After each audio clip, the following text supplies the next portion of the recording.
ಹೇಳಿರ್ತಕ್ಕಂಥದ್ದಲ್ಲ sir, ಅದು ಈಗ ಅದನ್ನು ಬೇರೆದವರ ವಿರೋಧ ಮಾಡ್ತಕ್ಕಂಥದ್ದು. ಶ್ರಮ್ ನಿಮಗೆ ಹೇಳಿದ್ದಾರೆ, ನಿಮಗೆ ಹೇಳಿ, ತಮಗೆ ಹೇಳಿದ್ದಾರೆ. ಕ್ಲಿಪ್ ತೋರಿಸ್ರಿ ನನಗೆ, ಇಲ್ಲಿ ತೋರಿಸಿ ಬಾ ನನಗೆ, ಇವಾಗ ಕ್ಲಿಪ್ ತೋರಿಸಿ ನನಗೆ, ಎಲ್ಲಿ ಹೇಳಿದ್ದಾರೆ ಶ್ರಮ್ಲವರು?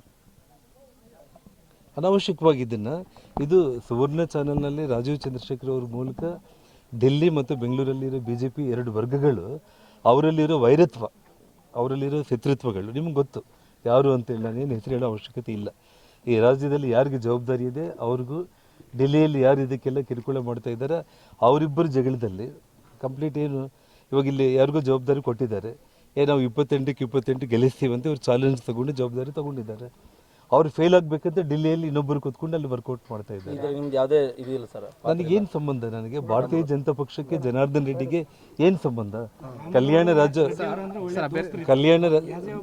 ಇರ್ಬೋದು, ನಾನು ಹೇಳ್ತಾ ಇರೋದು ಸ್ನೇಹ ಬೇರೆ, ಇವತ್ತು ರಾಜಕೀಯನೇ ಬೇರೆ. ಇವತ್ತು ನಾನು ಕಲ್ಯಾಣ ರಾಜ್ಯ ಪ್ರಗತಿ ಪಕ್ಷದ ಪರವಾಗಿ, ನನ್ನ ಗಂಗಾವತಿ ವಿಧಾನಸಭಾ ಕ್ಷೇತ್ರ, ನನ್ನ ಪಕ್ಷ 28 ಇವತ್ತು ನಾನು ಅಧಿಕಾರಕ್ಕೆ ಬರಬೇಕು ಯಾವುದೇ ಕಾರಣಕ್ಕೂ ಅನ್ನೋಂಥ ಗುರಿ ಇಟ್ಕೊಂಡು ನಾನು ಕೆಲಸ ಮಾಡ್ತಾ ಇದ್ದೇನೆ. ಹಾಗಾಗಿ ಅನಾವಶ್ಯಕವಾಗಿ ಇಂಥ ಸುಳ್ಳು ಸುದ್ದಿಗಳನ್ನ ಪ್ರಚಾರ ಮಾಡೋದ್ರ ಮೂಲಕ ಅಂಥ TV ಚಾನೆಲ್ಗಳ ಗೌರವನೇ ಹಾಳಾಗೋಗುತ್ತೆ. ಅದು ಮಾಡಬಾರ್ದು. ಮತ್ತು ಇನ್ನೊಂದು ವಿಷಯ ಏನಂತಂದರೆ, ಈಗ ಇನ್ನೂ ಕೆಲವೊಬ್ಬರು 4 ಸೀಟ್ಗಳನ್ನು ಜನಾರ್ದನ್ ರೆಡ್ಡಿ ಅವರು ಕೇಳ್ತಾ ಇದ್ದಾರೆ.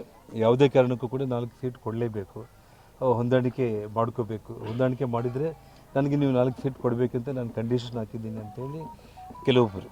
ಇದೇನಾಗ್ತಾ ಇದೆ ಅಂತಂದರೆ,